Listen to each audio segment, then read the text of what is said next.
Bismillahirrahmanirrahim.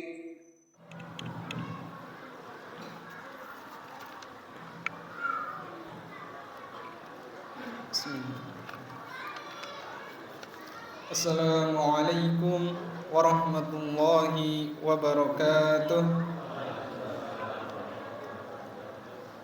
Innal hamdalillah nahmaduhu wa nasta'inuhu wa nastaghfiruh wa na'udzu billahi min shururi anfusina wa min sayyiati a'malina. Man yahdihillahu fala mudilla lahu wa may yudlilhu fala hadiya lahu. Asyhadu an la ilaha illallah wahdahu la syarika lahu wa asyhadu anna Muhammadan abduhu wa rasuluhu alladzi la nabiyya wa la rasula ba'dah. Allahumma shalli ala sayyidina Muhammadin wa ala alihi wa sahbihi wa man tabi'ahum bi ihsanin ila yaumiddin. Amma ba'd. Hadirin para bapak, para ibu, jamaah salat Isya dan salat tarawih insyaallah yang mudah-mudahan dirahmati Allah Subhanahu wa taala. Alhamdulillah, kita bersyukur kepada Allah Subhanahu wa taala atas segala limpahan nikmat dan karunia-Nya sehingga kita dapat berkumpul di tempat yang mulia ini. Mudah-mudahan rukuknya kita, sujudnya kita di Masjid Utsman bin Affan ini kelak tempat yang kita jadikan untuk sujud akan menjadi saksi pada yaumul qiyamah. Amin Allahumma amin. Salawat serta salam semoga selalu terlimpah kepada suri tauladan kita Nabiullah Muhammad sallallahu alaihi wasallam beserta para keluarganya, sahabatnya, dan mudah-mudahan kita yang hadir pada kesempatan malam hari ini termasuk pengikutnya yang istiqomah hingga akhir zaman, dan mudah-mudahan juga kita mendapatkan syafaatnya pada yaumul qiyamah. Para bapak, para ibu, adik-adik jamaah yang dirahmati Allah Subhanahu wa taala, di antara nikmat terbesar yang harus kita syukuri adalah kita dapat memasuki bulan suci Ramadan. Ini merupakan nikmat yang sangat luar biasa, di mana Abu Talha bin Ubaidillah radhiyallahu an mengisahkan ada dua orang masuk Islam secara bersamaan. Kemudian salah satunya wafat di medan jihad. Kemudian satunya lagi meninggal 1 tahun setelahnya dan meninggalnya biasa saja. Kemudian Talha bin Ubaidillah bermimpi bahwasanya orang yang terakhir meninggal justru dia lebih dulu dimasukkan ke dalam surga daripada orang yang meninggal pertama dan dia wafat dalam keadaan syahid. Diceritakanlah mimpi ini kepada para sahabat sehingga terdengar oleh Rasulullah sallallahu alaihi wasallam. Kemudian beliau bersabda, "Apa yang membuat kalian takjub? Bukankah si fulan yang meninggal 1 tahun setelahnya dia telah mengalami 1 Ramadan? Dia berpuasa, kemudian dia salat. Maka ketahuilah, jarak antara orang yang wafat lebih awal dengan dia jaraknya bainas sama'i wal ardh. Jaraknya antara bumi dan langit.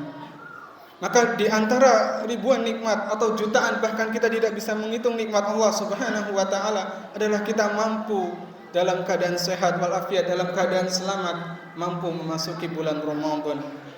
Maka hendaklah kita menggunakan nikmat ini dengan mensyukurinya dengan sebenar-benarnya dan memperbaikinya dari Ramadan yang sebelumnya. Pada malam hari ini sebenarnya saya diminta untuk menyampaikan tentang hukum sholat berjamaah. Kira-kira kalau saya tanya Bapak Ibu, sholat jamaah niku hukumnya napa Pak? Sholat jamaah hukumnya napa? Dalam sunnah muakkad. Yang lain? Apa harus saya siapkan yang jawab benar kasih 1 juta gitu misalnya? Nanti dari DKM mungkin ada. Materi ini sebenarnya mungkin sudah kita dapatkan baik dari bangku sekolah dasar, mungkin ketika kelas 5 atau kelas 6, ketika SMP, ketika SMA, di pelajaran PAI dan Budi Pekerti tentang sholat jamaah. Namun tidak ada salahnya kita mengingat kembali, mempelajari kembali apa-apa yang pernah disampaikan oleh para pendahulu kita, para ulama mutaqaddimin. Setidaknya para ulama berbeda pendapat tentang hukum sholat jamaah. Yang pertama yaitu ada yang berpendapat sholat jamaah adalah fardu ain. Kira-kira nek fardu ain niku artosnya apa Bapak Ibu? Wajib, nggih. Fardu ain wajib bagi satu orang. Artinya jika seseorang tidak melakukan sholat jamaah, maka berdosa. Nah, pendapat inilah yang diambil oleh Imam Ahmad bin Hambal, atau kita kenal dengan mazhabnya mazhab Hambali, dan ini tersebar di daerah Arab Saudi dan sekitarnya. Kalau di Indonesia, mazhab yang berkembang adalah mazhab Imam Asy-Syafi'i rahimahullah. Itu pendapat yang pertama, fardu ain. Adapun pendapat yang kedua yaitu fardu kifayah. Jenengan nek wonten tiyang seda biasanya teng desa niku nyebutin apa? Badhe kifayah. Singkatnya, kifayah itu jika ada sebagian orang yang telah melakukan, maka semuanya gugur dosanya. Misal, di perumahan Gria Satria Mandala Tama, RW 5, Karanglewas Lor, Purwokerto Barat, Banyumas, Jawa Tengah. Dalam satu komunitas tersebut banyak orang muslim yang bermukim di perumahan tersebut, dan kurang lebih ada 2 masjid. 2 nggih Pak, Bu? Apa masjid yang kayu sebelah sana nggak dihitung? Masjid siapa itu? Berarti 3 ya? 3. Ada lagi 4 kayaknya. Yang besar mungkin 2. Jika ada sebagian orang yang sudah melakukan, maka yang lainnya gugur dari kewajibannya. Dan pendapat inilah yang diambil oleh Imam Abu Hanifah, kemudian Imam Malik, dan juga sebagian besar Imam Asy-Syafi'i rahimahullah. Ini adalah fardu kifayah. Kemudian yang ketiga yaitu sunnah muakkadah. Tadi yang dijawab oleh salah satu jamaah kita. Ini adalah pendapat yang diambil oleh sebagian ulama Hanifiyah dan juga Malikiyah. Dan yang terakhir, pendapat keempat, ini dikenal dengan pendapat mazhab Az-Zahiri. Zahir itu adalah ya jelasnya seperti itu. Dia hanya melihat zahirnya saja. Karena berdasarkan dalil-dalil yang terlihat secara kontekstual, maka pendapat ini adalah menyatakan salat berjamaah adalah syarat sahnya salat. Jika dikatakan syaratnya salat, syarat sahnya salat, berarti kalau kita enggak jamaah, salatnya sah atau tidak, Bapak Ibu sekalian? Tidak sah. Nah, inilah berbagai pendapat para ulama. Dan ini memang dalam perkara ikhtilaf. Ikhtilaf yaitu perbedaan pendapat para ulama. Jadi kesimpulannya kira-kira kita mau mengambil pendapat yang mana, Bapak Ibu? Pendapat yang mana? Yang sunnah muakkad atau fardu kifayah? Imam Syafi'i ya. Tetapi perlu diketahui bahwasanya semua di atas para ulama memiliki dalil-dalil yang kuat dan sahih.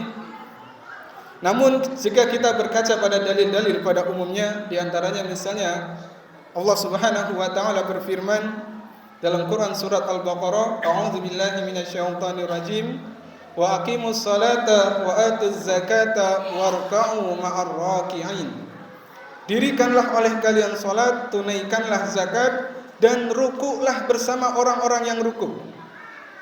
Imam Ibnu Katsir rahimahullah menjelaskan bahwasanya para ulama menggunakan ayat ini sebagai dalil atau landasan tentang wajibnya salat jamaah. Kemudian juga Rasulullah SAW pernah laqad hamantu, bahkan sebelumnya Rasulullah bersumpah, wallazi nafsu Muhammadin biyadih, demi jiwaku yang berada di tangannya, aku hendak menyuruh sekelompok orang untuk mendirikan sholat, kemudian aku akan mendatangi rumah per rumah, mungkin blok 43, blok 27. Dan Rasulullah hendak apa? Hendak membakar rumah-rumah orang yang tidak sholat jamaah. Hamam itu adalah keinginan. Kemudian juga tentang hadis Abdullah bin Ummi Maktum, atau riwayat lainnya seorang buta yang meminta keringanan untuk diberikan rukhsah, diberikan keringanan untuk tidak melakukan sholat jamaah.